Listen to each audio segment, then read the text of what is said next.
Hi sir. Hi అండి.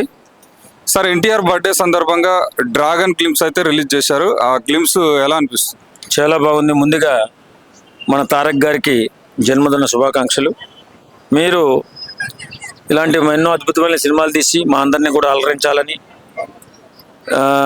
మా అందరికీ కూడా మీరు ఒక మంచి సినిమాలు ఇవ్వాలని మనస్ఫూర్తిగా కోరుకుంటున్నాను. ఎందుకంటే నేను కూడా ఒక సినిమా వాడిని కాకపోతే చిన్న బాధ ఉంది.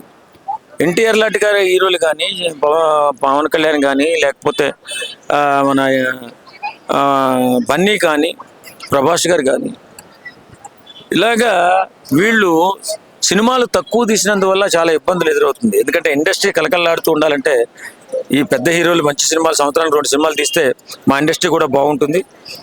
మేము ఎన్టీఆర్ గారిని తిట్టుకున్నాం ఒక సందర్భంలో.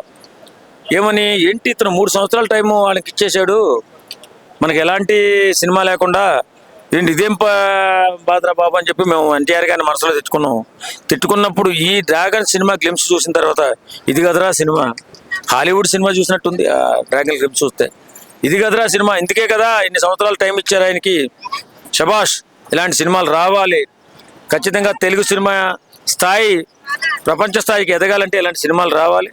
ఇప్పటికే బాలీవుడ్లో మన తెలుగు సినిమా వస్తుందంటే తెలుగు వాళ్ళు వస్తున్నారు, తెలుగు సినిమా వస్తుంది, మన రిలీజ్ ఆపాలి. ఎందుకంటే ఆయన మంచి కథనం, మా హై టెక్నాలజీ, చారిత్రాత్మక సినిమాలతో ముందుకు వస్తున్నారు. కాబట్టి వాళ్ళ సినిమాలు వస్తే మనం ఆపుకోవాలనే స్థాయికి మనం ఎదిగాం. చాలా సంతోషం. ఇప్పుడు ఈ సినిమా రిలీజ్ అయిన తర్వాత నిజంగా ఏ స్థాయికి వెళ్తుందో నాకు తెలియదు. కానీ కాకపోతే ఒక చిన్న బాధ, ఈ సంవత్సరం రిలీజ్ అవుతుందేమో అనుకున్నాం కానీ ఇంకో సంవత్సరం టైం పెట్టాడు. అది మాత్రం ఎంత కొంచెం వెలితిగా ఉన్నా ఓ అద్భుతమైన సినిమాని డ్రాగన్ మన ముందుకు తీసుకొచ్చిన ఎన్టీఆర్ గారికి many more happy returns of the day. Thank you sir. Thank you very much.